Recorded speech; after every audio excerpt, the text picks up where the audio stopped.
सत्यपाल मलिक का इंटरव्यू जब राहुल गांधी कर रहे थे तो मुझे अच्छा नहीं लगा। अच्छा अपने लिए नहीं कि भारत की पत्रकारिता अब इस हाल में हो गई कि विपक्ष के नेता को पत्रकार बनना पड़ रहा है और जो पत्रकार है वो विपक्ष की हत्या कर रहा है। प्रधानमंत्री नरेंद्र मोदी, राहुल गांधी और मुझ में एक चीज कॉमन है, हम तीनों यूट्यूबर हैं लेकिन कुछ कुछ अंतर भी है। राहुल गांधी शायद नहीं कहते हैं कि मेरे चैनल को सब्सक्राइब करो, अगर कहा भी होगा तो मेरे ध्यान में नहीं, लेकिन प्रधानमंत्री ने कहा कि मेरे चैनल को सब्सक्राइब कीजिए, तो उस मामले में मैं उनसे सीनियर हूं क्योंकि उनके पहले से मैं कहता आ रहा हूं कि मेरे चैनल को सब्सक्राइब कीजिए। तो और ट्विटर पर भी मैं उनसे सीनियर हूं, प्रधानमंत्री से उनसे पहले आया हूं ट्विटर पे।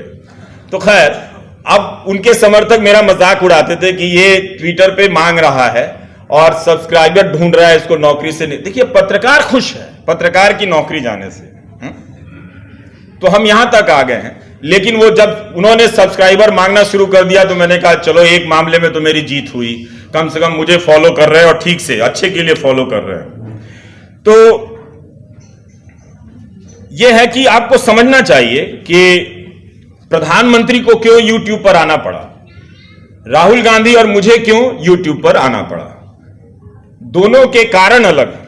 प्रधानमंत्री के पास अगर बाजार का मीडिया उसे छोड़ ही दीजिए, बेहिसाब दूरदर्शन के तमाम चैनल हैं, आकाशवाणी के तमाम चैनल हैं, इसके बाद भी उन्हें यूट्यूब पर जाकर कहना पड़ा कि आप हमें सब्सक्राइब कीजिए।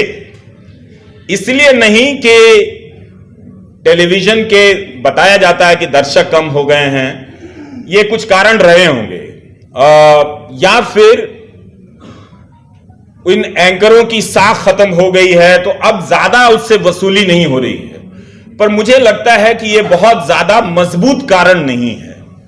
हमें यह कभी भी भ्रम में नहीं रहना चाहिए कि YouTube का जो स्पेस है वो कोई गैर सांप्रदायिक स्पेस है। वहां पर ज्यादा सांप्रदायिकता, मुख्य धारा के गोदी मीडिया से कहीं ज्यादा सांप्रदायिक पत्रकारिता या फिर सामग्रियां, ऐसे कार्यक्रम मजबूती से जमे हुए हैं। तो प्रधानमंत्री उनके तक पहुंचने के लिए कह रहे हैं कि मुझे भी सब्सक्राइब कर लो और अपने अपने कार्यक्रम में मेरा भी थोड़ा थोड़ा डालना शुरू करो, तो ये किए हैं। लेकिन राहुल गांधी को मीडिया ने जिस तरह से ब्लॉक किया, एक विपक्ष के नेता को, वो जब भी प्रेस कॉन्फ्रेंस करते हैं अदानी के मामले पे तो वो तो कभी दिखाया नहीं जाता है, कभी उस पर बहस नहीं होती कि राहुल, क्योंकि जब आप बहस करेंगे तो अदानी पर जितने भी खबरें छपी हैं वो सब रिसर्च में ऊपर आ जाएंगे, प्रवक्ता बोलने लग जाएगा, तो करना ही नहीं है। तो इस तरह से आपके सामने ये स्थिति बना दी गई है। सत्यपाल मलिक का इंटरव्यू जब राहुल गांधी कर रहे थे तो मुझे अच्छा नहीं लगा। अच्छा अपने लिए नहीं कि भारत की पत्रकारिता अब इस हाल में हो गई कि विपक्ष के नेता को पत्रकार बनना पड़ रहा है और जो पत्रकार है वो विपक्ष की हत्या कर रहा है। तो इसलिए मुझे अच्छा नहीं लगा। और यह भी लगा कि जिस नेता को मीडिया ने मजाक उड़ाया और कमजोर साबित कर दिया, उस नेता ने अपने एक इंटरव्यू से लाखों करोड़ की इंडस्ट्री वाले मीडिया को हमेशा हमेशा के लिए शर्मिंदा कर दिया कि जब तुम नहीं हो तो हम विपक्ष का नेता भी बनेंगे और हम इंटरव्यू भी करेंगे। यह बहुत दुखद क्षण था जब मैं उस इंटरव्यू को देख रहा था। देखते समय हर क्षण मुझे बहुत दुख हो रहा था कि इतना बड़ा देश, इस मीडिया का इकबाल इतना गिर गया कि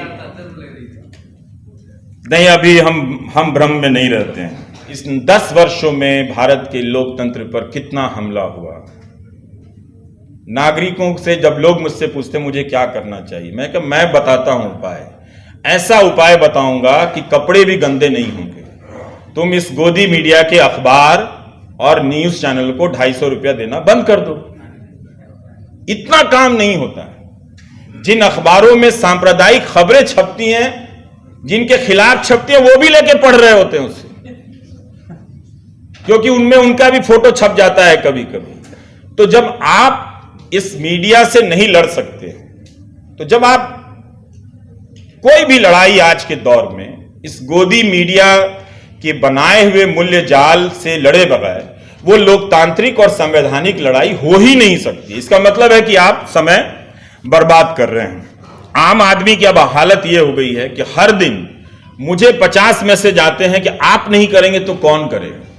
क्या मैं सारे अखबारों का विकल्प हो सकता हूं, सारे चैनलों का विकल्प हो सकता हूं? जाहिर है नहीं हो सकता हूं। और मुझे हर किसी को हर दिन की शुरुआत में ही हर 50 से 100 लोगों की उम्मीदें तोड़नी पड़ती है, बड़े बड़े अक्षरों में लिखकर बताना पड़ता है कि हां मैं ही हूं और मैं नहीं करूंगा। यह मैं नहीं कर सकता हूं क्योंकि इसके करने की अपनी एक पेशेवर प्रक्रिया होती है जिसके पास मेरे पास संसाधन नहीं है। जो चैनल चल रहे हैं, जो अखबार चल रहे हैं, ये उन्हीं को करना है। और अगर वो नहीं कर रहे हैं तो आपको ये स्वीकार कर लेना पड़ेगा कि अब ये जो भी अवसर है कि अपनी बात कहीं पहुंचाकर सुना दी जाए, वो समाप्त है, वो मृत प्राय है। मैं उसका विकल्प नहीं हो सकता। ये रोज मैं करता हूं। और आम आदमी क्या कर रहा है, अब जब प्रदर्शन करने निकलता है तो वो ट्वीट, एक पोस्ट बनाता है, उसी पोस्ट को सैकड़ों दर्जनों पत्रकारों के ट्विटर हैंडल पर पोस्ट करता है, कोई नहीं सुनता है, उसकी कोई नहीं सुनता है।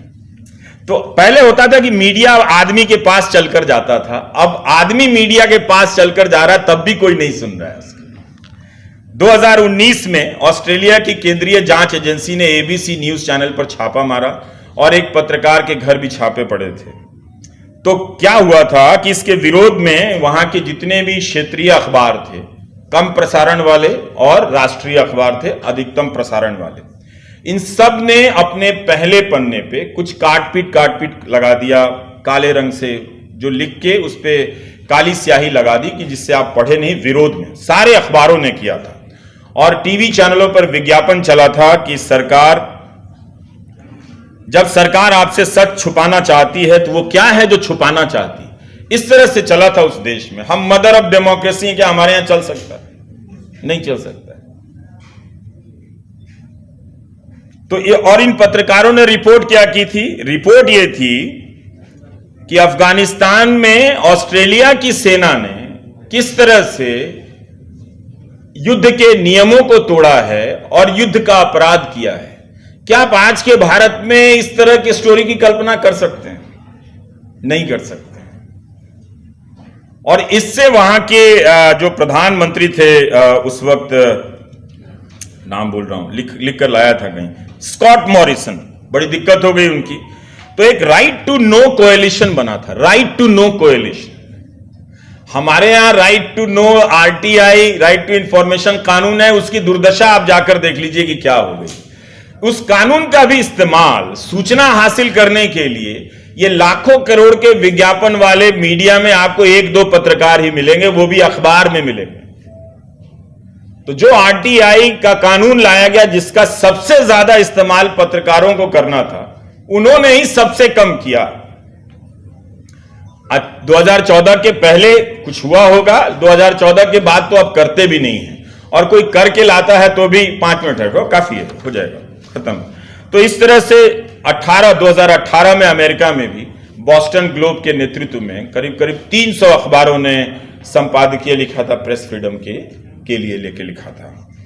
तो ऐसा नहीं है कि मैं पश्चिम के अखबारों को आदर्श के रूप में पेश कर रहा हूं, अभी तो बिल्कुल भी नहीं कर सकते। इसराइल और गजा को लेकर जिस तरह से उनकी रिपोर्टिंग है वो बहुत खराब है, लेकिन उसी रिपोर्टिंग में उन्हीं चैनलों के प्रतिनिधि आप देखेंगे जो गजा में मारे जा रहे हैं। 28-29 पत्रकारों की वहां पर हत्या हुई है इस युद्ध में, और ये चैनल कम से कम इसमें इतना लिहाज बचा हुआ है कि कह रहे हैं कि हमारे संवाददाता हैं। मुझे ठीक से नहीं मालूम कि ये इनके पूर्णकालिक संवाददाता हैं या अंशकालिक हैं, स्ट्रिंगर हैं, लेकिन फिर भी ये कहना कि ये हमारे संवाददाता हैं। और उन पर इसी दौर में आप देखिए कि वहीं के पत्रकार हैं जो उस युद्ध क्षेत्र से रिपोर्टिंग कर रहे हैं, उनके अपने बच्चे मारे जा रहे हैं, परिवार के लोग मारे जा रहे हैं, फिर भी वो रिपोर्टिंग कर रहे हैं। तो क्या इस तरह का सपना और जज्बा इतने बड़े देश में है? नहीं है। अब तो कोर्ट पे भी आप क्या ही कहें, उनका जज लोग दुखी हो जाएंगे कि हमारे बारे में भी छोड़ता नहीं है। तो इस तरह से आप देखिए कि कितना एक जरूरी पेशा था, डॉक्टर की तरह ही एक जरूरी पेशा है। डॉक्टर भी वहां से नहीं भाग रहे हैं, शिफा अस्पताल के डॉक्टरों ने तो मैदान छोड़कर नहीं भागे, वो वहां टिके हुए हैं। कायदे से आज के मीडिया में वो उन्हें हीरो बनाया जाना चाहिए था कि ये कौन लोग हैं जो अपनों को मरता हुआ देख रहे हैं, दूसरों को बचाने की कोशिश कर रहे हैं, पता है कि बिजली जाएगी और अस्पताल पर बम गिरने वाला है, ठीक से पता है, 100% पता है कि यही होने वाला है, तब भी वो मरने के लिए वहां पर खड़े हैं। लेकिन खैर 7 फरवरी 2023 को, मैं अब बात खत्म कर रहा हूं, प्रधानमंत्री नरेंद्र मोदी ने कहा था कि इन लोगों को ईडी का धन्यवाद करना चाहिए कि ईडी के कारण ये लोग एक मंच पर आए हैं, ईडी ने इन लोगों को एक मंच पर ला दिया।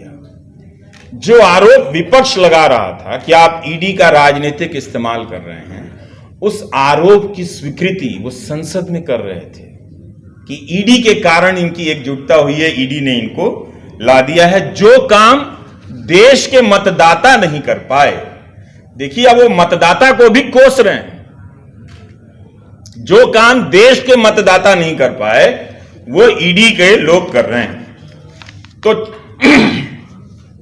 तो ये एक सवाल था। और इसी साल फरवरी में प्रधानमंत्री ने कहा कि मोदी पे भरोसा, ये देखिए जिनके पास गोदी मीडिया का निरंतर सुरक्षा चक्र है, वो कह रहे हैं कि मोदी पे भरोसा अखबार की सुर्खियों से पैदा नहीं हुआ है, मोदी पे भरोसा टीवी पर चमकते चेहरों से नहीं हुआ है। जिन्होंने कितनी खिदमत की उनके बारे में वो कह रहे हैं कि मोदी पे भरोसा अखबार की सुर्खियों से पैदा नहीं हुआ, मोदी पे भरोसा टीवी पर चमकते चेहरों से नहीं हुआ, जीवन खपा दिया है, पल पल खपा दिए हैं। एक और बयान है अशोक जी, वो मैं कहना चाहता हूं। 2019 का चुनाव हो रहा था, इंडियन एक्सप्रेस के राजकमल झा और रवीश तिवारी अब नहीं है, उनका इंटरव्यू है और उस इंटरव्यू में एक लाइन है, मैं अक्सर सोचता हूं कि उस स्तर का अखबार क्यों नहीं इस लाइन को हेडलाइन में डाला था, और क्या ये एडिटोरियल चूक थी? ये हो ही नहीं सकता है। हम सब जब किसी बड़े नेता का इंटरव्यू करते हैं तो उसकी एक एक बात पे बहुत गहरी निगाह होती है और उसकी 3-4 बातों में से हम चुनाव करते हैं कि किस लाइन को हम हेडलाइन बनाएं जो लगे कि उसका न्यूज वैल्यू ज्यादा है। तो प्रधानमंत्री कहते हैं, whether news gets published is not the only thing in a democracy. समाचार प्रकाशित होता है या नहीं, लोकतंत्र में यही एकमात्र चीज नहीं है। नमस्कार। खबरों में बने रहने के लिए फोरम 4 को सब्सक्राइब करें और नोटिफिकेशन पाने के लिए बेल आइकन दबाएं।